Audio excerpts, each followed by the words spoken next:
네, 안녕하세요, 여러분. 어, 우리가 저번 시간에 이청준의 연이라는 작품의 도입 부분까지 보았습니다. 오늘부터는 위기 부분부터 진도를 나가볼 생각입니다.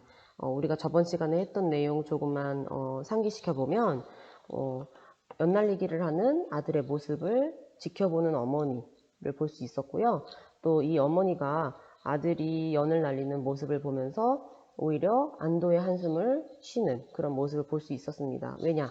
이 어머니의 생각에는 어떤 슬픈 예감에는 아들이 연처럼 하늘을 둥둥 떠다니다가 실을 끊고 도망가 버릴 것 같은 그런 슬픈 예감이 들었기 때문에 엄마는 계속 일을 하시면서 연을 보고 또 연이 있는 걸 보면서 또 안심을 하고 연이 어디쯤 있는 거를 이제 확인하면서 아들이 어디쯤 있겠구나 라고 예상하면서 그렇게 하루하루를 지내고 있는 그런 모습입니다. 아들의 입장에서 봤을 때는 혼자서 하루 종일 연을 날리면서 무슨 생각을 할까 여러분이 한번 상상을 해보세요. 조금 우울하기도 하고 또 약간 자신의 처지를 좀 비관하기도 하고 하겠죠. 그러면서도 또 연처럼 좀 하늘 높이 훨훨 날아오르고 싶다는 그런 어떤 자유에 대한 갈망도 있을 테고 여러 가지 생각을 하면서 마음을 위로받고 있었을 것입니다. 네, 이런 연날리기를 통해서 어떤 위로를 받으면서 아들이 어떤 행동을 하는지 오늘 이 시간에 다 알아보도록 하겠습니다. 네, 아들이 이제 결국 떠나가게 될지 아니면 어머니 곁에 머무르게 될지 한번 선생님이랑 같이 교과서 속으로 들어가 보도록 할게요. 네, 우리가 저번 시간에 5번째 줄, 69쪽의 5번째 줄까지 봤었고요. 이번 시간부터는 그러던 어느 날이었다 부터 보겠습니다. 이 부분 앞에요. 위기라고 적어주세요. 여기서부터 이제 위기가 찾아옵니다. 어떤 위기냐? 그러던 어느 날이었다. 하루는 결국 이변이 일어나고 말았다. 이변이라는 건 어떤 예상치 못한 사건, 사고 같은 것을 이변이라고 하거든요. 그래서 어떤 일이 지금 일어난 겁니다. 그날은 유독 봄바람이 들녘을 설치던 날이었다. 네. 봄바람이 많이 분다는 것 자체가 조금 우리한테 좀 불길해요. 왜냐하면 연이 조금 더 멀리 날아갈 수 있게 해주기도 하고 또 바람이 너무 세면 연실이 끊어지기도 합니다.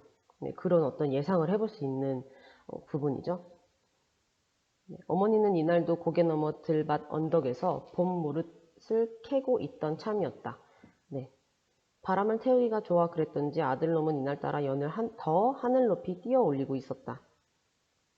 마을에서 뛰어 올린 녀석의 연이 고개 이쪽 어머니의 머리 위까지 까맣게 떠올라와 있었다.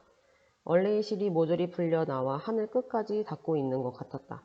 네, 지금 이 부분 바람을 태우기가 좋아 그랬던지부터 쭉 봤을 때 계속 우리가 어떤 예상을 하고 있는데 그 예상과 점점 맞아떨어지는 어떤 상황들이 연출이 되고 있어요. 어떤 느낌? 아들이 평소와는 다르다. 다르게 연날리기를 하고 있는 것 같은. 이상하게 더 높이 띄우고 더 멀리 띄우는 것 같은 그런 느낌이 듭니다. 네, 계속 읽어볼게요. 무릇 싹을 찾아 헤매던 어머니의 발길이 자꾸만 헛디딤질을 되풀이했다. 왜? 엄마 지금 어때서 마음이 불안해서 어머니가 자꾸 헛디딤질을 했대요. 네, 자꾸 넘어지는 거예요. 자꾸 발을 헛디디고 어머니의 불안한 심리.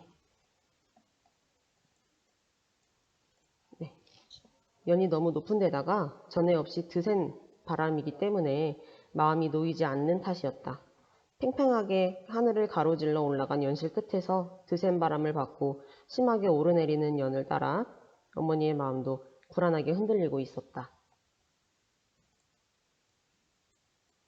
아니나 다를까 라고 했습니다. 아니나 다를까 앞에다가 절정 써주세요. 아니나 다를까. 불안감에 쫓기던 어머니가 어느 순간인가 다시 그 하늘의 연을 찾았을 때였다. 연이 있어야 할 곳에 연의 모습이 보이질 않았다. 라고 했습니다. 이게 무슨 뜻일까요? 결국 아들이 떠났다. 라는 것을 의미하죠. 아들이 떠났다. 아들이 어머니의 곁을 떠나갔다는 것을 의미합니다. 연은 어느새 실이 끊어져 날아간 것이었다. 빗살처럼 곧게 하늘로 뻗어오르던 연실이 머리 위를 구불구불 힘없이 흘러내려오고 있었다. 넘겨볼게요.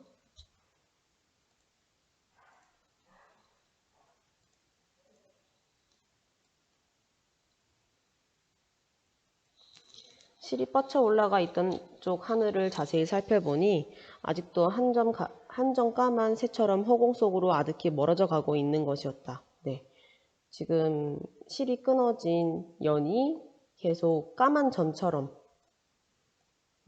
까만 점이 돼서 새처럼 날아가고 있었다. 멀어져 가고 있었다 라는 거죠. 그래서 지금 또 연을 새에 비유한 모습을 우리가 볼 수 있는데 역시 처럼이 나왔기 때문에 직유법입니다. 여기 이 이청준 작가는 직유법을 많이 사용한 것 같습니다. 어머니는 아예 밭 언덕에 주저앉아 연의 흔적이 시야에서 사라질 때까지 그 하염없는 눈길을 하늘에 못 받고 있었다. 왜요? 지금 이미 아들은 떠난 것 같고 지금 자기가 할 수 있는 일은 아무것도 없고 그렇다고 애를 데리고 와서 상급학교에 보내준다고 할 수도 없는 노릇입니다. 아들의 어떤 인생을 지지해 줄 수밖에 없는 아들의 결정을 따를 수밖에 없는 허망한 어머니의 마음을 볼 수 있는 거죠 지금. 네, 그래서 아들이 떠난 것에 충격을 받으셨어요. 대한 충격으로 망연자실한 어머니의 모습을 볼 수 있습니다. 그리고 그 연의 모습이 완전히 시야에서 자취를 감추고 난 다음에야 어머니는 비로소 가는 한숨을 삼키면서 천천히 다시 자리를 털고 일어났다. 하지만 이제 반나마 차오른 무릇 바구니를 옆에 끼고 마을길을 돌아가고 있는 어머니는 방금 전에 무슨 아쉬운 배웅이라도 끝내고 돌아선 사람처럼 거동이 무척 차분했다 라고 했습니다. 왜요? 왜 당황하지 않고 왜 슬퍼하지 않을까요?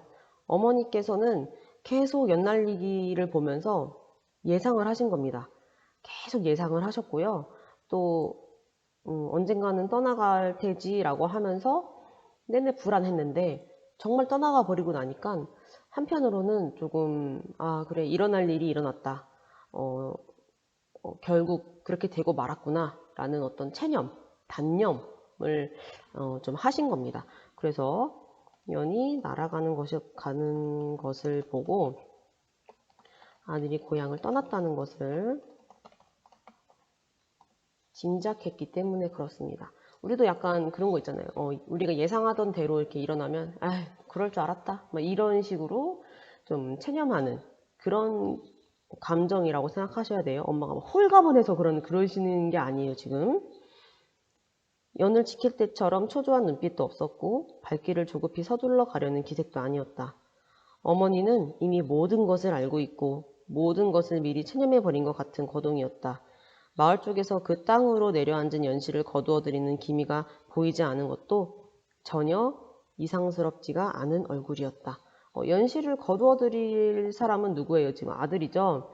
네. 아이고, 여기가 아닌데. 여기가 아니고 이 밑에입니다. 지금 만약에 연실이 끊어졌는데 아들이 떠나지 않았다면 그 연실을 주스러 다니고 있었겠죠, 지금 아들이. 그런데 아무도 그 연실을 줍지 않고 있었다. 그런데 그것을 이상하게 생각하지 않았다라는 것은 연실을 거두어들일 아들이 이미 떠났다는 걸 알고 있었기 때문입니다. 네. 아들이 떠났기 때문에 아무도 연실을 걷지 않았고 당연히 일어날 일이라고 생각하신 거죠. 네, 그래서 연실을 거두어들일 아들이 떠났기 때문에 당연히 연실을 거둘 사람은 없다라고 생각하시는 겁니다. 계속 읽어볼게요. 여기 아지메요서부터는요 결말이라고 적어주세요. 결말. 아지메요, 건이 새끼 좀 빨리 쫓아가 봐야 해요. 건이 새끼는 아까 도회지 돈벌이 간다고 읍내께로 뛰어갔다니까요. 지는 도회지 가서 돈 벌어온다고 연실 같은 건 내나 실컷 감아 가지라면서요. 그러니까 친구인가 봐요. 친구가 이제 와서 아줌마 건이 좀 빨리 찾으러 가세요. 도해주로 돈 번다고 떠났어요. 빨리 찾으세요. 이렇게 얘기를 했습니다. 네. 어머니가 흐느적 허기진 걸음걸이로 마을을 들어섰을 때였다. 아들놈의 연시를 감아들이고 있던 이웃집 조무래기 놈이 제풀에 먼저 변명을 하고 나섰으나 어머니는 이번에도 미리 모든 것을 짐작하고 있었던 것처럼 놀라는 빛이 없었다. 네, 지금 이 아들이 도해주로 떠난 이유가 드러났는데요. 왜 떠난다? 돈 벌러 간다. 돈 벌러 간다라고 했어요. 돈 벌어 온다고. 네, 아들이 떠난 이유. 그런데 표면적인 드러난 이유고요. 돈 벌러 간다는 거는 그냥 아주 단순한 이유고, 사실은 상급학교에 가지 못한 어떤 서운한 마음, 또 내가 이제 가난하게 살 수밖에 없는 어떤 그런 환경, 그런 것들을 모두 피하고 싶었겠죠. 그래서 그런 모든 게 사실은 복합적으로 작용이 됐는데, 친구한테는 그냥 아주 쉽게 얘기를 해버린 겁니다. 그냥 나 돈 벌러 갈 거야 이렇게 얘기를 하고 떠난 것이겠죠. 네, 그래서 어머님은 모든 것을 이번에도 미리 모든 것을 알고 있었던 것처럼 침착한 그런 태도, 그리고 차분한 태도를 보여주셨습니다. 앞뒤 사정을 궁금해하거나 집을 나간 녀석을 원망하는 기색 같은 것도 없었다. 아들의 뒤를 서둘러 쫓아 나서려기는커녕 걸음 한 번 멈추지 않고 말없이 그냥 녀석의 곁을 지나쳐 갈 뿐이었다. 그렇게 얘기하는, 지금 하지매요 빨리빨리 건이 녀석 좀 잡으러 가봐요 막 이렇게 얘기하는 그 녀석을 그냥 쓸쓸하게 지나쳐 갈 뿐이었습니다. 그러고는 내쳐 더 가서 그 텅 빈 초가의 살인문, 지금 옆에 71쪽의 사파를 보시면 좀 이해가 더 쉬우실 거예요. 살인문이 그 초가집의 그 작은 문을 의미합니다. 그래서 살인문을 들어서고 나서야 뒤돌아서서 아들의 연이 날아간 하늘을 향해 어머니는 발길을 잠깐 머물러 섰을 뿐이었다. 하지만 이제 연의 흔적은 보이지 않았다. 텅 빈 하늘만 하염없이 멀어져 가고 있었다. 어머니는 다만 그 무심한 하늘을 향해 다시 한번 가는 한숨을 삼키며 허망스럽게 중얼거리고 있었다. 뭐라고 하셨을까요? 아가, 어디 가거나 몸이나 성하거라. 여기까지입니다. 네, 너무 큰 울림을 주는 마지막 대사였던 것 같아요. 아가, 어딜 가거나 몸이나 성하거라. 네, 어떻게 이렇게 끝날 수 있는지 소설이 너무 마음이 찡합니다. 네, 이렇게 오히려 떠나간 아들을 원망하기는커녕 아들의 앞날을 걱정해주고 건강하기만을 바라는 이 어머니의 마음, 우리가 짐작이나 할 수 있을까요? 이럴 때의 어머니의 심리, 어떤 심리를 우리가 알 수 있을까? 서글픈 심정도 있을 테고, 또 아들의 앞날을 걱정해주는 그런 심정도 있을 테고, 또 아들에 대한 사랑을 우리가 엿볼 수 있는 그런 마지막 대사였죠. 네, 아가 어딜 가거나 몸이나 성하거라. 이렇게 끝나는 소설이었습니다. 그래서 이 소설 연에서 나타나는 그런 아름다운 부분은요, 어머니의 심리 변화. 그런데 선생님은 개인적으로 너무 이렇게 감정이 과잉되어 있는 문학 작품보다 오히려 이렇게 좀 절제되어 있는, 감정 표현이 절제되어 있고 우리가 그 속에서 이 사람의 마음이 얼마나 힘들었을까라고 이렇게 좀 상상해보고 유추해볼 수 있는 그런 소설들이 조금 더 매력적인 것 같아요. 대놓고 이렇게 드러내기보다는 좀 감추는, 그래서 우리가 짐작할 수 있게끔 해주는 그런 소설이 더 어떻게 보면 더 슬프고 더 애잔하게 느껴질 수 있다고 생각합니다.